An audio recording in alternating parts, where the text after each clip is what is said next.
Welcome. I'm Dr. Chris Burritt. Thank you for joining me for discussion with ACO President Peter Crist, MD. Dr. Crist, welcome. Thank you, Dr. Burritt. What a year 2020 has been. You said it. So I wasn't sure how to start off our discussion, but I got the answer in the mail the other day. It's a Christmas card from one of our families, and it says, "Woohoo! 2020 is over." So the question is, do we have to reflect on 2020? Very good question. And I was thinking about that on my walk this morning. I was thinking, oh my God, I was so clever coming up with 2020 hindsight and a play on words. And then I realized that usually means, oh, I'm clear about what I'm looking back at. I have no idea really what to make of this year that we've gone through, except I also realized, oh my God, I put a burden on myself. People out there, all of you who are attending, are now expecting me to come up with the answers about what was 2020 about. I can't do that. So it got me going to the real point of what we have to offer at the College of Orgonomy in a functional approach. And it made me realize what Reich said is, if you're on the correct approach of research, you don't just come up with an answer. You only know you're on a right path if you have more questions than you ended up with. And I think somehow the fact that we have so many questions about this year, what's happened, what does it mean, what are we going to do about it, is part of what this year is all about. And I hope that's part of what we can talk more about, is just what is the approach that we have to offer as orgonomists and that the college has to offer, because I think it's a lot. Yeah, and that approach, we often call it functional thinking, and that can mean a lot for different realms of what we're talking about. Yes, yes. Can you say more? Yeah, well, functional thinking is a term that Reich, who developed orgonomy at the beginning, came up with. And I think, to me, one of the simplest definitions was what Ellsworth Baker, who founded the college, said: functional thinking is thinking as nature functions. Like, oh, okay, but that begs the question, how does nature function? And I think that's part of what I believe excited me about orgonomy in the first place. But and it's fundamentally a different way of looking at the whole universe, which, based on thousands and thousands of observations, the way the universe functions is by spontaneous movement, and it's spontaneous movement of a mass-free energy. And so that's really what orgonomy is about. And the problem is that when we start talking about energy like that, in the modern, the current climate, people in the New Age field start getting excited. Oh, they'll get mystical about what we're doing, or people who aren't mystical dismiss us as mystical. So we've struggled with how to present who we are, what we do. And this year, in the course of our conversation, I hope we can talk about a number of things, but one of the things that came out of this year was a clear definition of what orgonomy is that I think we can go out to the world with in a way that makes sense. Orgonomy is the science of man's relationship with nature.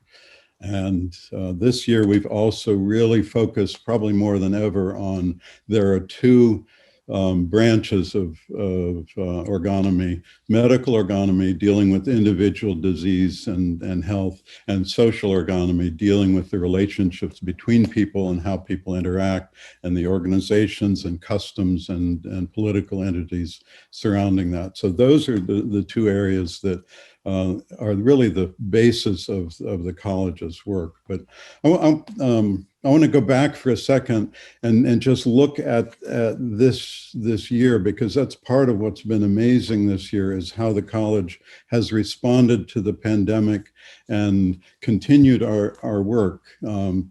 If you go back, 2020 was not only a year of the pandemic, a year of incredible political conflict and turmoil, passionate reactions. It also had a record hurricane season. Is that related to all the rest of this? Who knows? I didn't even know that. Yeah, but also the nor'easter we had this last Wednesday night into Thursday morning dropped record depths of snow in parts of Pennsylvania. So there's something crazy about this year. Whether they're all related or not, I don't know. But being a leap year, we were scheduled actually to do one of our case presentation series presentations on January 29th, the leap year day.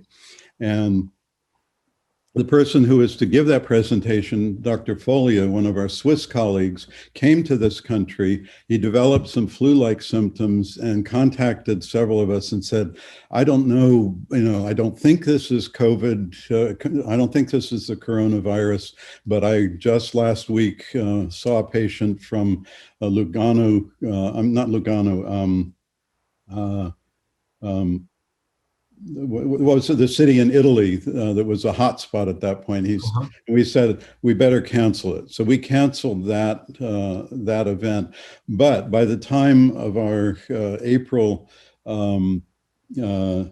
seminars for our medical ergonomy training and our social ergonomy training, we had switched to an online platform to Zoom and have continued doing our work online, really without a break in our functioning. And then so we started doing the same with our public presentation. So it's really a credit to our ability to be flexible, a credit to Deborah Mays, our executive director, that jumped in and just helped us take care of all the technical stuff so that we can continue our work. It's been an amazingly productive year, despite all of the turmoil and conflicts. It really is a silver lining, because if you were to suggest, let's do an online meeting because of, you could give all the reasons of why that may be a good idea. I'm pretty sure most people would be like, no, thank you. But here we are. That's right. Well, we have talked about doing live streaming of our public presentations for several years, investigated doing that, but we could never get it off the ground. And we, as I say in my annual report holiday appeal letter that will be coming out hopefully in this next week, the 2020 blasted us into the 21st century. We really had no choice, and to our credit, I think we've adapted. Yes. And thanks to you for all of your work hosting them. I mean, for you to step up, it's very, very much appreciated. It's been my pleasure. Good. So, what observations have you made about 2020? So remind me to come back to observations, because that's a key part of our... I have a mentor who keeps telling me, observe, observe, observe.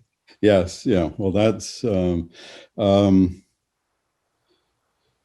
with my patients, one of the consistent things, and I've mentioned it, is that people's individual characters come out in a more consistent form, in a more exaggerated form. So one of my patients who always has been very anxious, she has just been over the top with fear of the coronavirus and having to scrub everything down and really going crazy about it. Someone else who tends to get stuck and not be able to keep moving. They've been immobilized by it. Other people, it's been an incredibly productive year for them.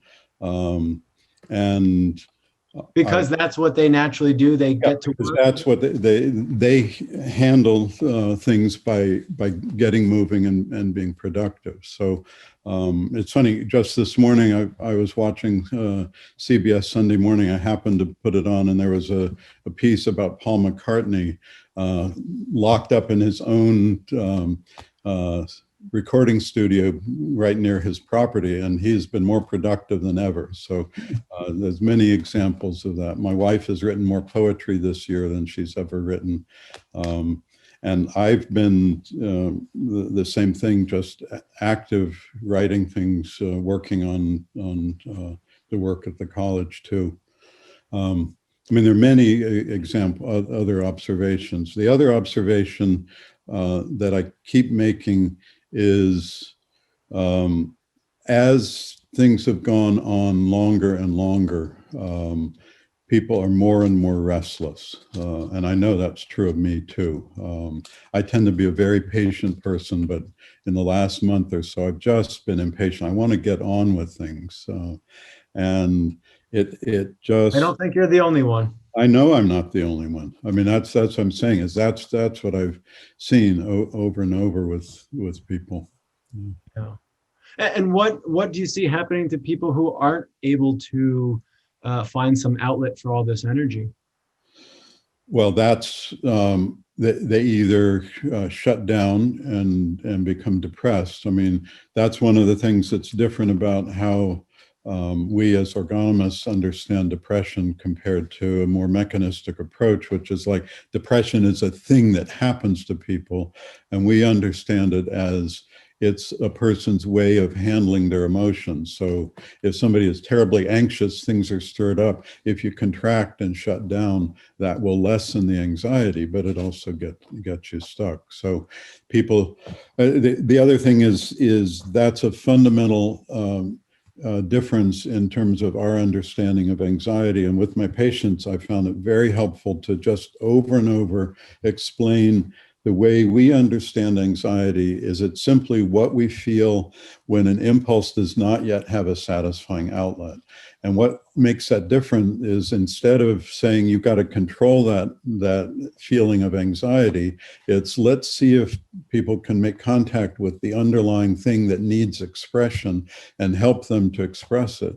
So what gets called stage fright I don't think is really fright for most people. It's that I have something that I need to express as soon as I'm on stage. It's not time yet. And so it's all stirred up like that. You mean how we were feeling right before this? Exactly. I mean, I used to, suffer so much from what used to be called stage fright. I could not even get up in front of people. And I still feel that intensely. And I've grown to realize, I think I have a lot that I want to say, but I've always been a bit reserved and held back. So there's more push there.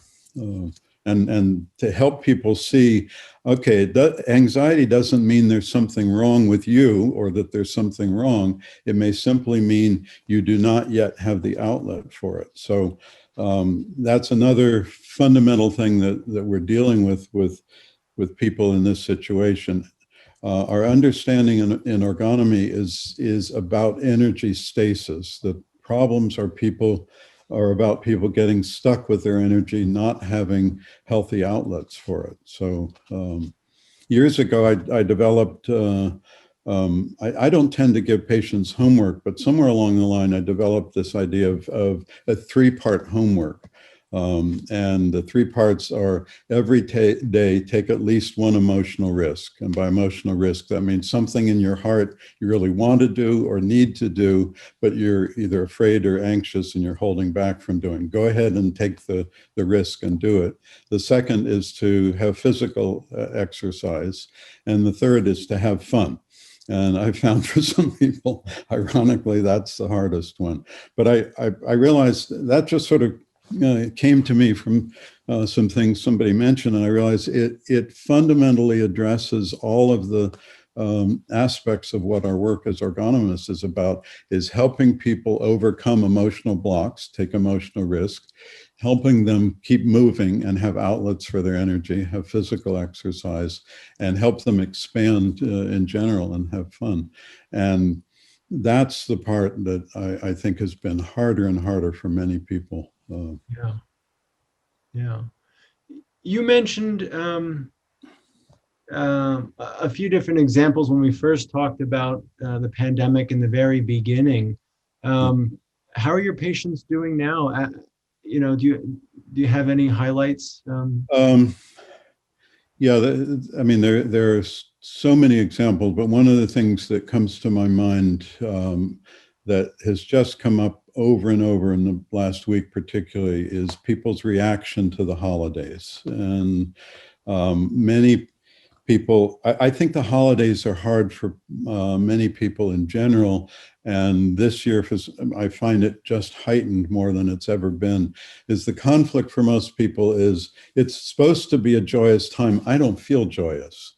And so what do you do with that? Do you put on a facade, or do you try to get into the Christmas spirit or the holiday spirit? And this year, I have one patient who said, I'm trying to help get my wife into the Christmas spirit. He himself tends to be sort of reserved and finds it harder to do that. And there's another patient who said, I don't feel joyous, I just feel sad. And even on a video session, I know her well enough to know that she tends to just get stiff-necked and hold things back. And she had one of those massage things, a Ma roller that we've used as a technique in the video sessions, and had her just lay her neck and head back on it to put pressure on those points where she always sort of holds back. And she just started crying and got tremendous relief. So it's reactions like that we have some tools that we can help people with. But I think everybody is feeling sad. And I know I mentioned in the pandemic podcast that you did, I think my own tendency for years has been to be stoic in the face of loss and sadness. And so I've been more and more stoic until I sort of realized, wait a minute, that's what's taken over me.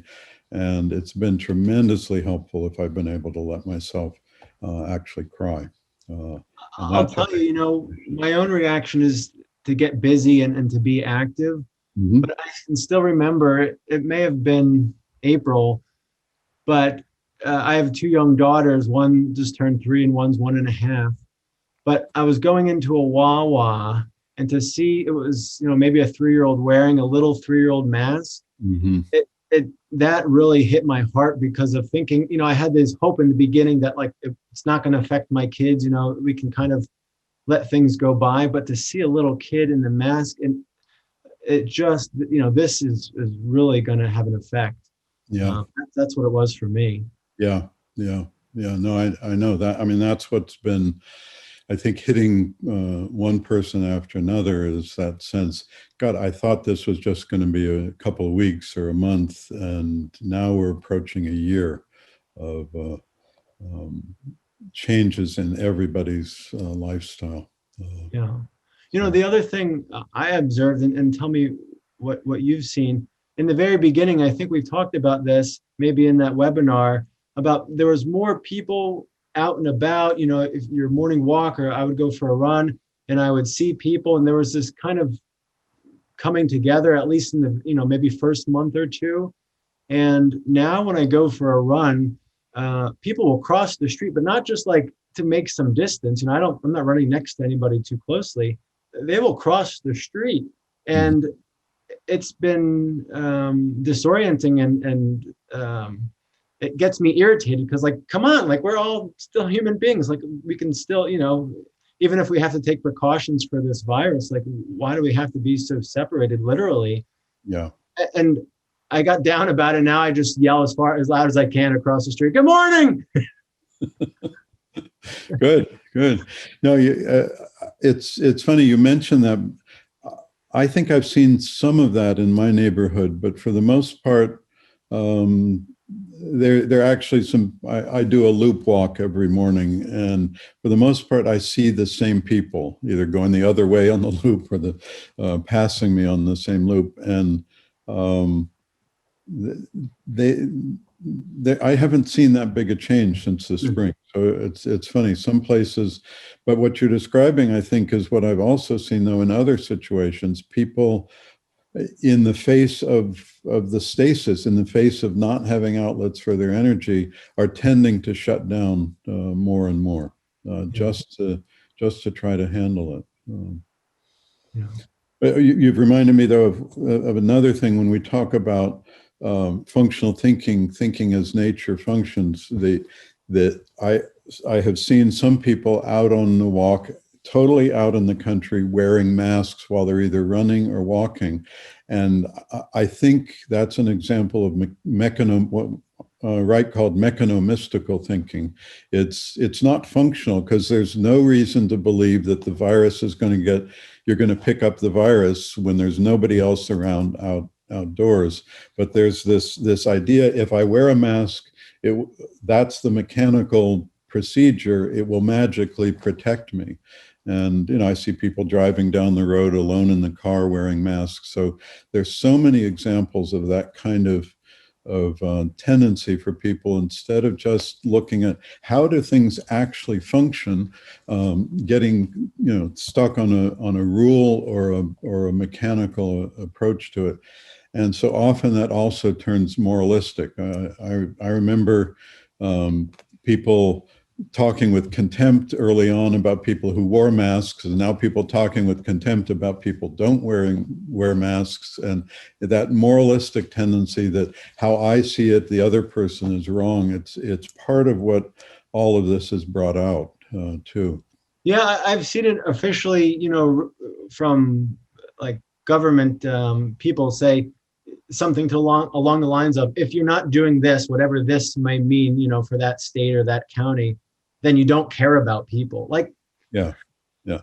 I don't know if, I think we can disagree and agree on things, but to lump people into that, you just don't care about anybody. Yeah, that moralistic yeah, yeah. feeling. And so I think masks was the big controversial thing at the very beginning of the pandemic. And now everybody's talking about vaccines. Yeah. And the way I've heard it described is as if, there's a vaccine, so there's this expectation that everything will be fine, everything will be normal, the vaccine will cure everything. There's this mystical sense that I feel for when people talk about it or news articles. What do you say? Yeah, no, I completely agree with that. I think it's another example where a tremendous mechanomystical reaction comes out rather than functional. I mean, it's, if you mechanically take a vaccine, you're magically going to be cured, or it's magically going to stop the pandemic. And so that brings me back to what I was talking about before, to remind me about observe. That the basic functional method, the basic functional approach is observe, observe, observe until a conclusion spontaneously comes to you that's based on what you're observing. And so I think you may have mentioned to me at some point that you hear more about when are we going to get the vaccine or how are we going to get it than what does it actually do. And I think most people really have very little idea about what it actually does. And I am far from versed in it, but have just got a chance to read an article that the two vaccines that have been approved, the one by Pfizer and the other one by Moderna, are both a brand new kind of vaccine, a messenger RNA vaccine that has really never had a mass rollout like this. And so to me, that's one of the concerns about it, is how much factual information, how many observations do we have about what it actually does? And there's the theory about how it works, that it works in a very different way than other vaccines. And I think most people aren't even aware that this vaccine was not even designed to stop infection. It's designed to stop the development of the disease if the virus gets into the person's body. And that's a very different idea and approach. It doesn't mean it's wrong or it won't work, but again, without factual information, people are jumping to conclusions, which is one of the big things. Is when I said observe, observe, observe until a conclusion spontaneously comes to you based on the phenomenon. In the face of uncertainty, people get anxious. That's a natural response to uncertainty. And if you can stand that anxiety, you can sit with that and let yourself keep observing until a conclusion becomes clear. But if you can't stand that anxiety, my experience is people either jump to a conclusion or they shut down and never let themselves come to a conclusion. And much of what I see this year is people jumping to one conclusion or another about all kinds of things, whether it's the vaccine, masks, political problems going on. Politics? Yes, politics too.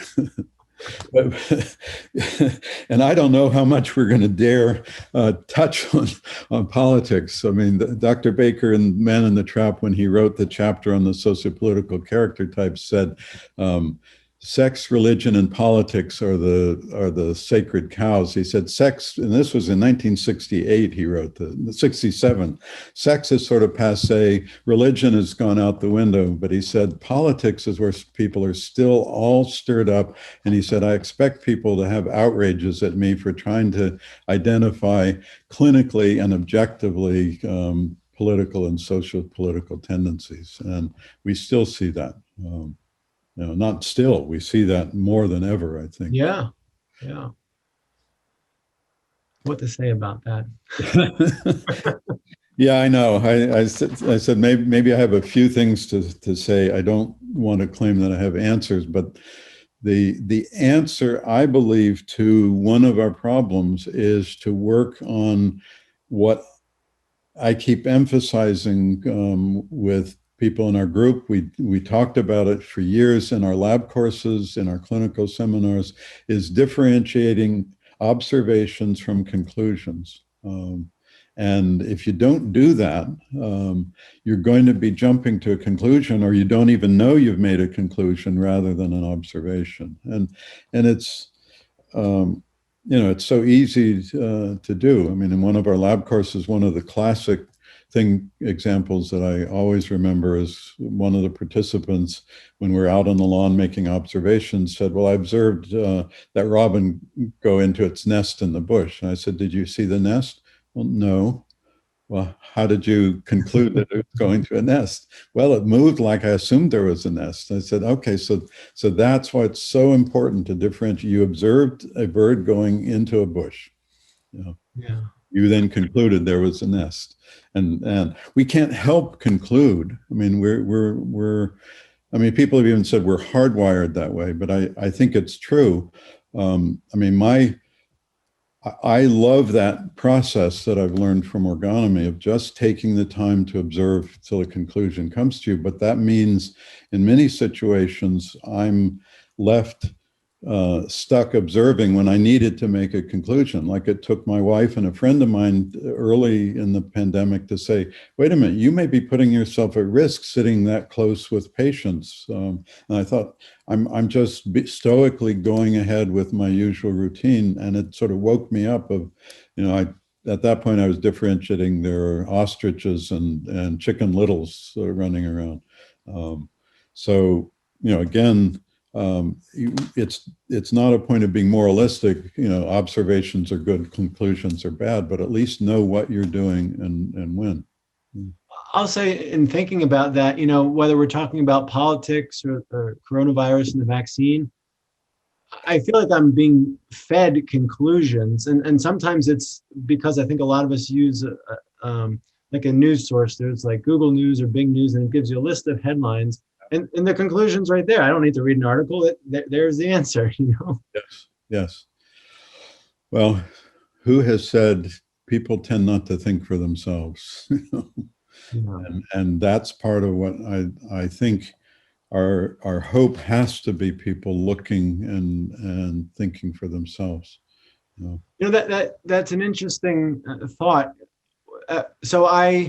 When I had difficulty in the beginning of, I wanted this to be a short thing. I wanted it to be over. I didn't want it to affect me and my family. And I was aware that my natural tendency is, okay, like we'll just move on. Mm-hmm. And so I decided, I have to, in talking to you and other people, like that's my reaction. That's not necessarily the reality. And I came up with this idea of calling my primary doctor. And then I was thinking, how many people are doing that right now? How many people are asking their primary doctor, I'm unsure about this, I'm unsure about that. So the answer for me is I tried to call and I got on like some phone service and I couldn't get through. And I've tried multiple times. And that's another discussion. But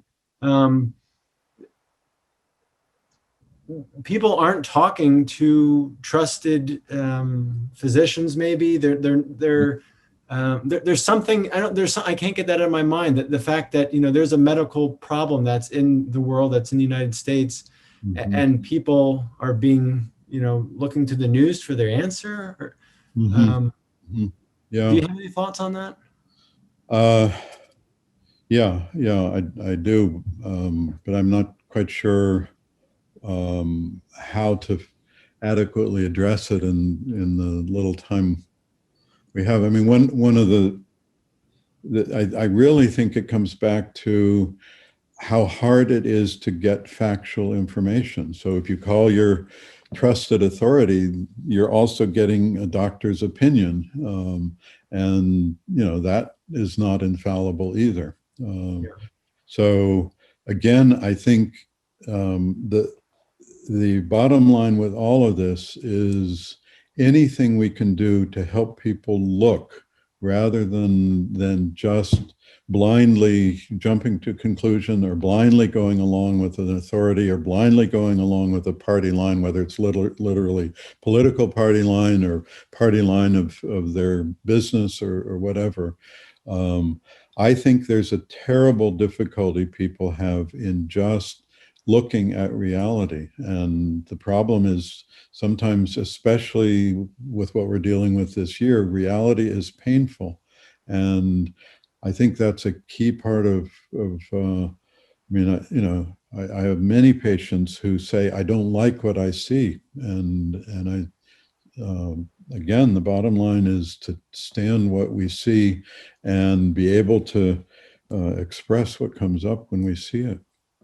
Yeah, we were kind of lighthearted and made a joke about reflecting on 2020, but I think that's part of it. You don't want to look back because it's painful.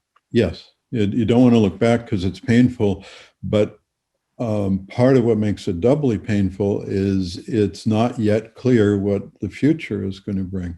Yeah. And somebody said when they said they were going to attend this webinar, I hope you can keep it upbeat. And I thought, well, yes and no. I mean, to me, there are serious problems in the world, but I do see with my patients their abilities to expand and increase their ability to look at painful things and cry when it's painful and move through it. I see. And there are some other joyful things that are happening. I mean, when I was talking about patients, it reminded me of a couple who I've been treating in couples therapy off and on for many years. We're having tremendous difficulty, and the difference in their temperaments made the way they handled the pandemic strikingly different. She was very anxious and afraid that anything might get her sick, and he was a bit more, well, we don't know, but I'll be fine.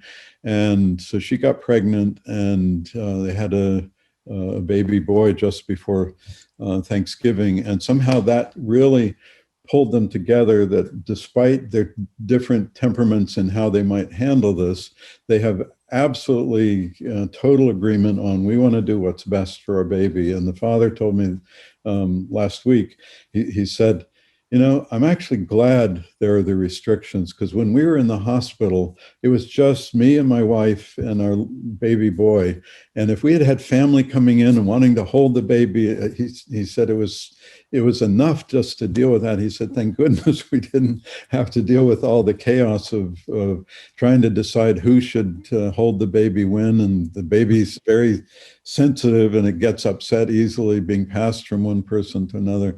And he said, the same is going to be true for the holidays. We have an ironclad excuse to not have to have huge family gatherings, because right now it just feels right. Me and my wife and our baby are what we need to be taken care of. And I don't know, it's just very touching and moving to hear how clearly he saw it and how they were both just absolutely on the same page. And yes, they will have conflicts. They do have conflicts, but this has given them something absolutely that they have common ground about. Hmm. And um, I'm thinking about there are silver linings like that, that can bolster your natural inclination to, keep your baby from all the excitement and everything. I'm just thinking of my brother. He's, in his 20s and he's single. Mm, I can't imagine what it's like to be single during the pandemic. yeah. What do you see?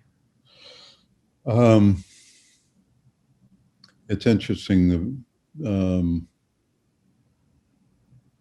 I think I'd have to say I see a mix. There's some of my patients who are single where their natural inclination, I mean, is to want to reach out and have contact with people, and it's very, very difficult. I mean, the woman I was talking about who tends to hold the tension in her neck. I mean, you can't do online dating in the way people used to. It just creates a much, I mean, and to go out and be in gatherings to meet new people, it makes what already was a difficult situation even more difficult. There's another patient of mine who I think by nature is quite introverted, and in some ways his singleness and being isolated has been fine for him. So again, it's so important not to jump to conclusions that everybody's the same. You have to look and see, how does this person deal with things? Yeah. Another silver lining for me is that in the middle of October, my daughter decided to move from California back to New Jersey. So have her back in the area where we can have more contact. But that now has raised the concern. She quarantined for 2 weeks after she got here. We were able to get together. We had Thanksgiving dinner on the deck with heaters. But then she's out and about in the world, and I haven't wanted to break my protocol that I started back in the spring of not having direct long-term, extended contact with people. But she joined me for one of my walks, so we'll figure out ways to handle it. Yeah. But it just makes considerations that I wish to God we didn't have to consider. Yeah.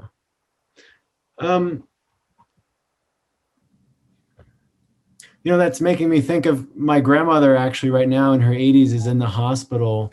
Oh. And she's doing okay right now. I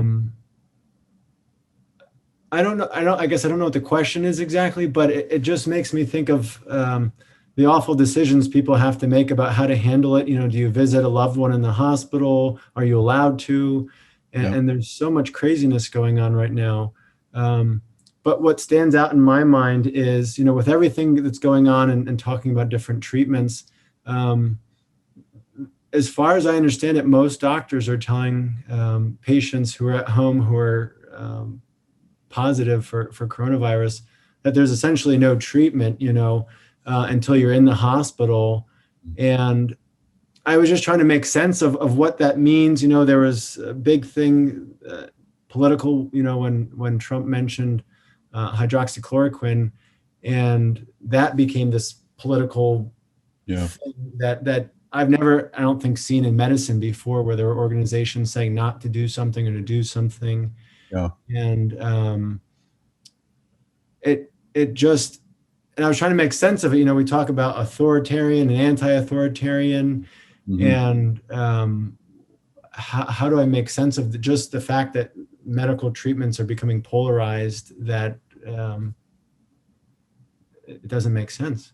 Yeah, it doesn't make sense. So no, I agree. That's a great example of polarization. So the pro-hydroxychloroquine people, I think, have tended not to look at studies that say it's a sampling bias, and the anti-hydroxychloroquine people say, it's been proven you're doing malpractice if you even think it might be considered. I mean, Right. even things to the point where YouTubes of doctors saying it was useful being taken down from YouTube because it doesn't match community standards. I mean, those are the kinds of things that are very troublesome. And I think we have to mention in this conversation our concept of the emotional plague.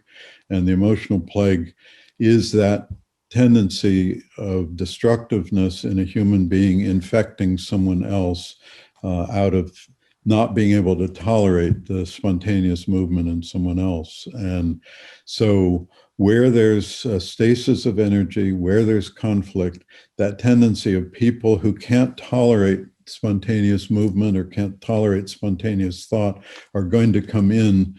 And so to what extent are the rules for lockdowns and so forth truly based on fact and observation? To what extent are they just an attempt of one person to control the masses of people is part of what we can at least help people look at. And rather than having the answer, let's at least look that undoubtedly in the face of people's fear and anxiety and stasis, there are people using that in a destructive way.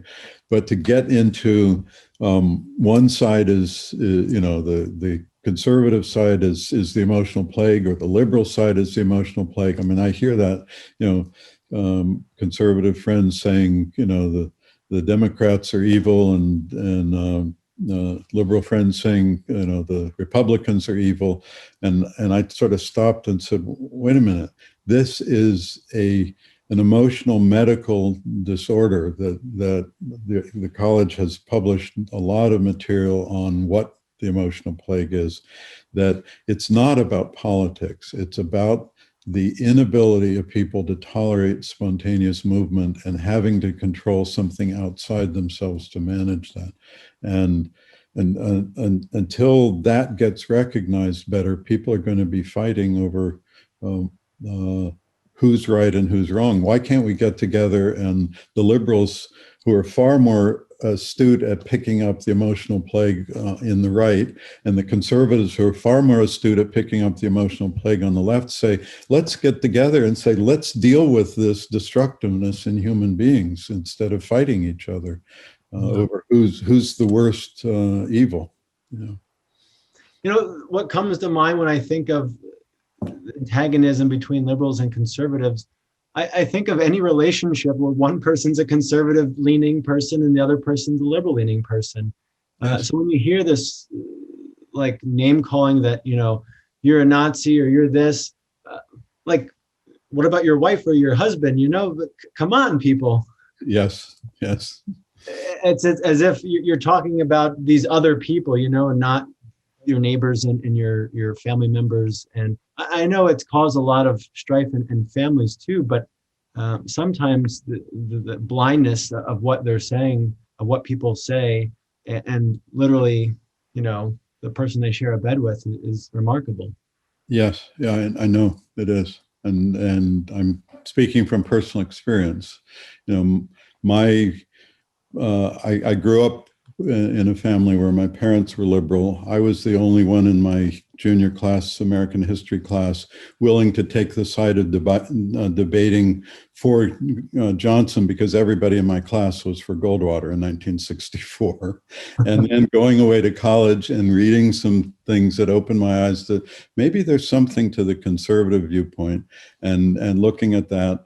And then doing my work as a therapist, realizing we cannot legislate people's emotional changes. Why on earth do we think we can legislate people's social interactions in that way. So tending to be more conservative, my wife tending to ideologically be more liberal. So for a long time, we basically said, we're not going to try to talk about politics. And I love her, and I love her for her loyalty and who she is.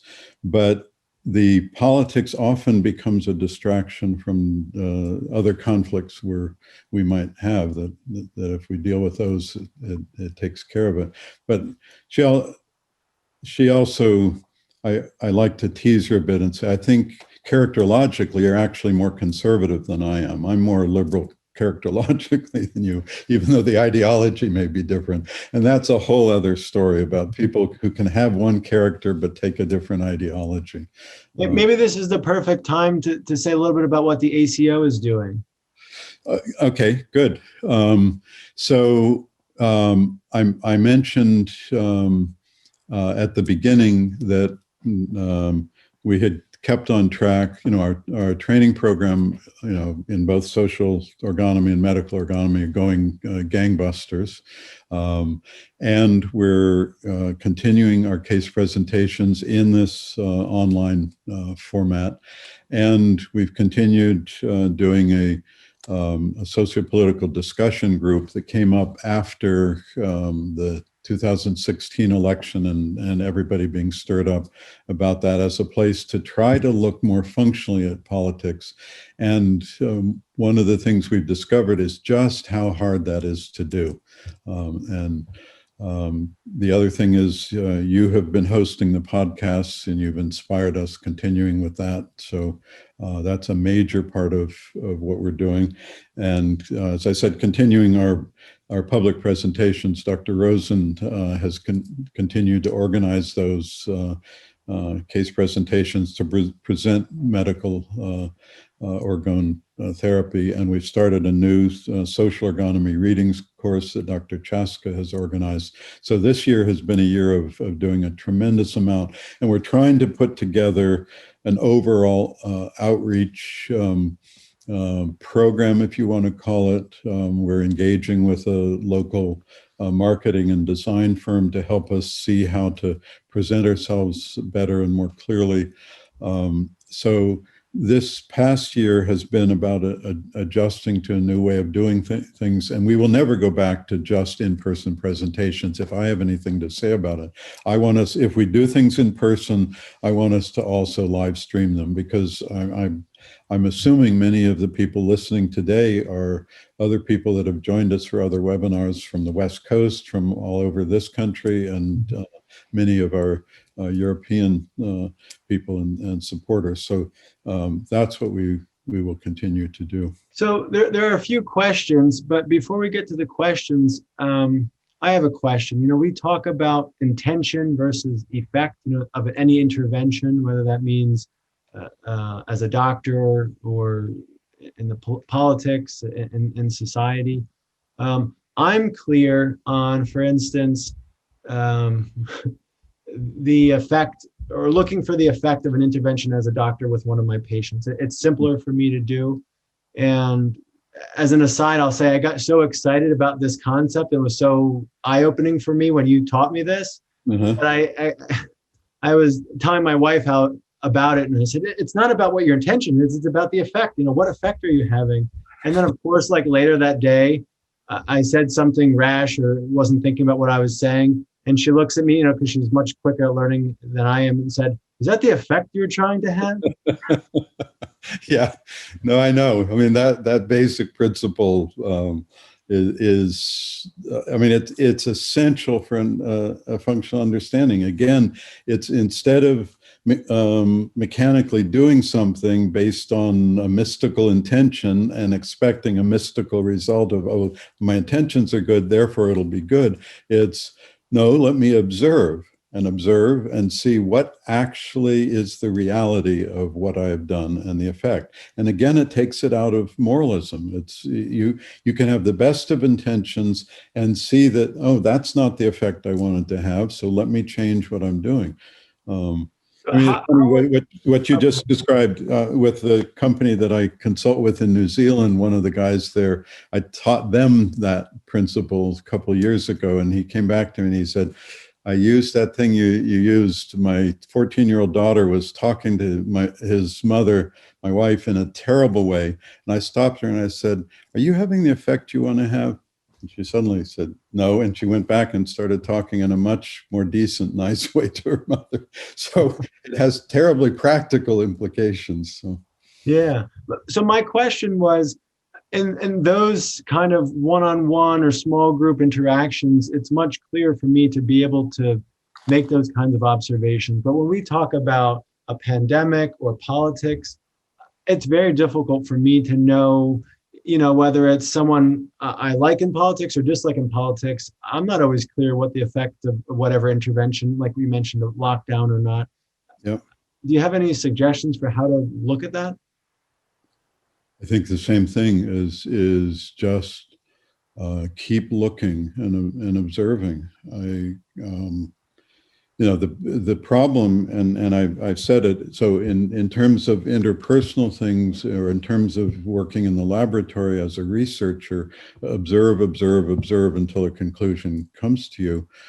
That's fine. But out in the social realm, how many direct observations can we make? And it's very difficult to make those direct observations. And so we're left with what I say in the social realm, the distinction is between identifying facts versus opinions. And these days, it's extremely difficult to know whether a fact is a fact, because there's such a tendency by everybody, whether it's left or right, to be spinning things that we're not getting facts, we're getting opinions. So again, just being able to differentiate those and have people looking at and being more aware of that. Actually, that's just reminded me of something I wanted to be sure to mention. Is a few weeks ago on Medscape, I got an article that was an interview with a neuroscientist that was just one of those simple studies that he did that really just sort of cemented something for me. And the study was showing the same video about immigration to a group of people who identified themselves as liberal, and another group identified themselves as conservative, and then doing functional MRIs on the brain to see if they saw any differences between the two groups. And they did find differences. And he said the differences were in prefrontal cortical areas and prefrontal connections, but there was absolutely no difference in the sensory parts. And so the conclusion he came to was both liberals and conservatives perceive and see exactly the same thing, but the part of the brain that creates a narrative, the story they tell themselves, is strikingly different. And he went on in the interview to say that means to bridge the polarization, it's not going to work. What many people say is we just need to show liberals and conservatives the same facts.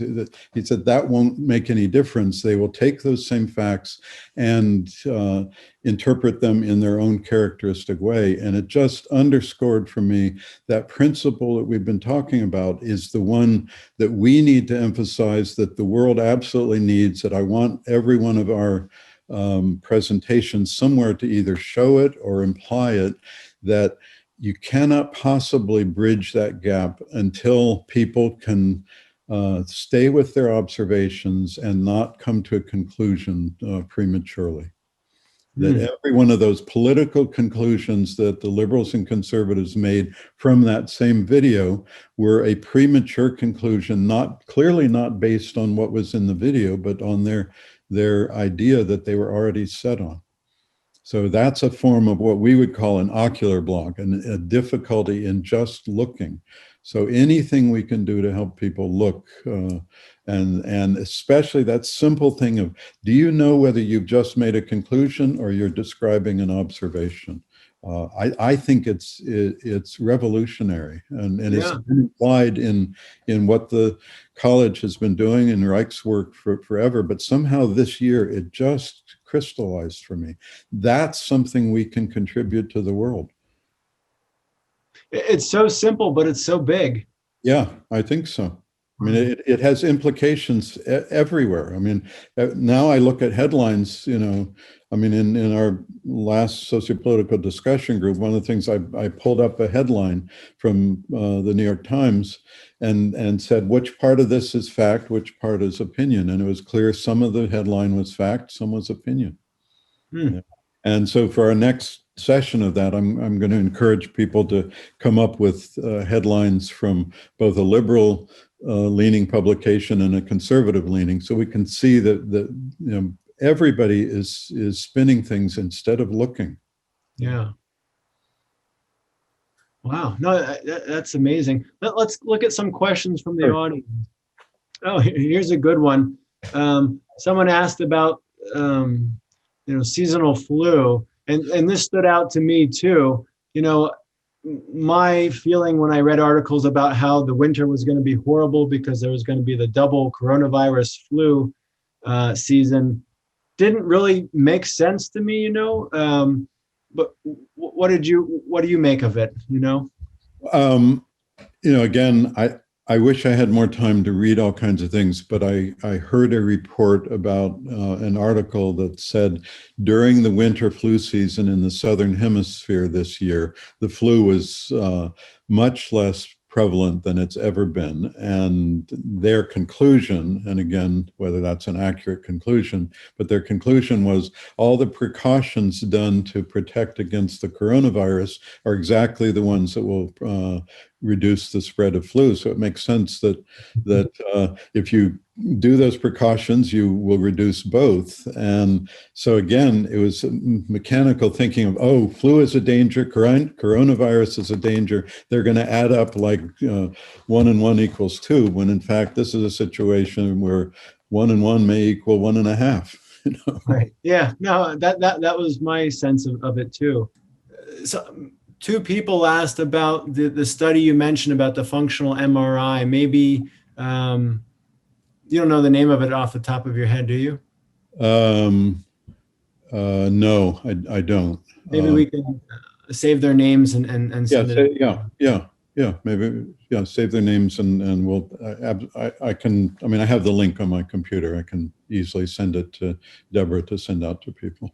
I'm just thinking on, again, just to underscore the importance, at the ACO, we've been talking about sociopolitics and the emotional aspects of liberals and conservatives. It's wonderful to hear that other people are looking, without jumping to their own conclusions about what they're even studying.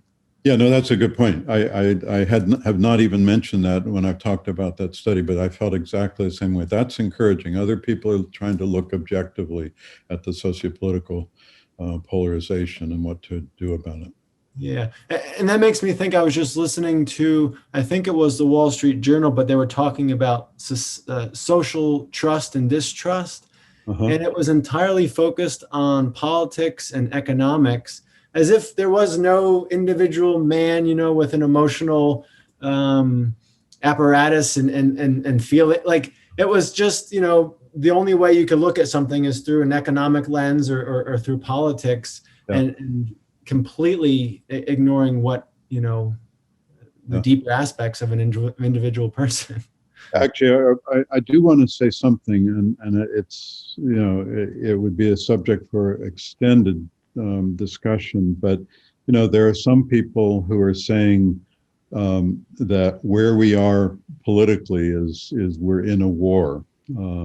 And so if you're in a war, you cannot possibly just sit and observe until a conclusion comes to you. You've got to act. And so the question is are we truly in that situation where the emotional plague is so rampant that we have to do essentially surgical measures? But I don't want to dismiss the seriousness of people feeling that a situation is at the point where we've got to do something much more drastic. And actually, when we were talking about the sociopolitical discussion group that happened. I want to mention that back in 2016, late 2016, I started a draft of what I was calling a handbook for a functional citizen that we distributed to people in that discussion group. And it has many gaps in it, many things, but there, a lot of the things that I'm talking about now are in that. And I would be happy to have people request that from the college and have Deborah send them a copy of that. It spells out a lot more about how I look at sociopolitics at this point. I think that's a good idea. Okay. So here's one. From my perspective, during the last 5 to 10 years, the outbreaks of the emotional plague have increased tremendously. At least that's my observation for the democratic Western countries. It has grown even more widespread, even more interfering in our daily lives, bringing people further away from their core function. Enormously accelerated with an all-time high in 2020. Do you see anything to believe in a turning point? Do you have reasons for a positive prospect for the years to come? Do you have any reason, can you find hope despite everything that's going on, is what I'm hearing from the question. Yeah.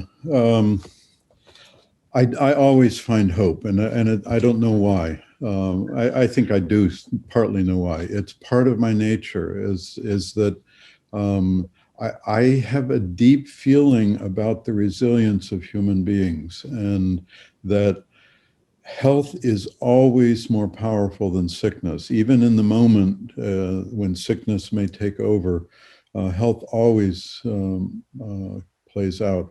And I will never, when I realized that, I looked at that differently than many people. I think it was 1987, a group of us orgonomists were invited to give a conference on the children of the future in Berkeley. And there were 2 other orgonomists. The first person, an audience member, asked the first one, what is your view of the future of children? Is it optimistic or pessimistic? He said it's pessimistic.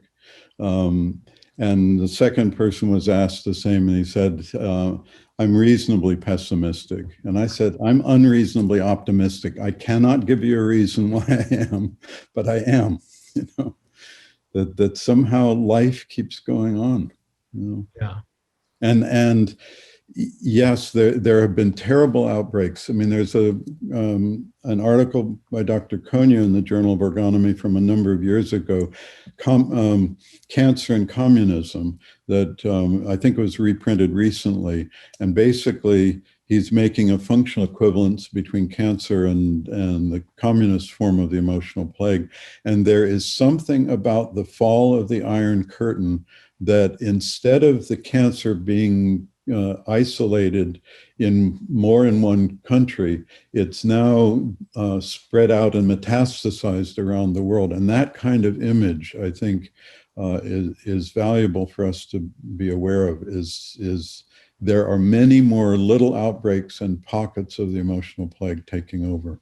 And just to be aware that this is an emotional disease is a crucial part of understanding what we need to do. Dr. Konya's new book coming out this year, we hope, Clueless, is looking at how unaware people have been of the emotional plague throughout history. And that's the basis of the current readings in the Readings in Social Orgonomy course, is looking at a manuscript copy of that book. So if I'm hearing you, because we have a better understanding of how to approach it, how to observe, we can be hopeful that, yes. In addition to, you said it better than I could. Beautifully said. Because we have a better understanding about how to look at these things gives me hope. Yep. Yep. And again, the emotional plague, there's another thing that we've done this year. Dr. Whitener is the editor of a new column in the Journal of Orgonomy called The Emotional Plague in Everyday Life. And she's gotten contributions from multiple different people, just little stories about how the emotional plague manifests. And the more we can understand about that, the better off we'll be in addressing it in a truly medical and functional way. Yeah. I feel like we should end there. I want to end on a happy note like that. I truly am optimistic too. And Okay. I don't think I was always that way. I think I've been spending time around you and it's rubbed off, but I mean that. I feel that way. Well, good. I mean, if I can inspire anybody, even in my stoic, reserved way, it means the world to me, Chris. Well, thank you, Dr. Crist. It's been a pleasure. Thank you. And thank you all for joining us today. And we haven't even begun, I think, to touch the depth of this, the questions that many of you have. So, Dr. Burritt, I hope we can do this again at some point. Me too. Okay. Thank you. All right. And to everyone out there, I hope you'll join us for the next webinar on January 16th. It's from 4 to 5 p.m. And Dr. D. Apple is presenting Encouraging a Different Drummer, and he's joined by Dr. Crist. And in the meantime, I hope you'll listen to our podcast, A Different Kind of Psychiatry, ACO in Contact. And I look forward to seeing you next time. And one more thing, I want to wish all of you happy holidays and a happy and healthy and safe New Year. And thank you for joining us.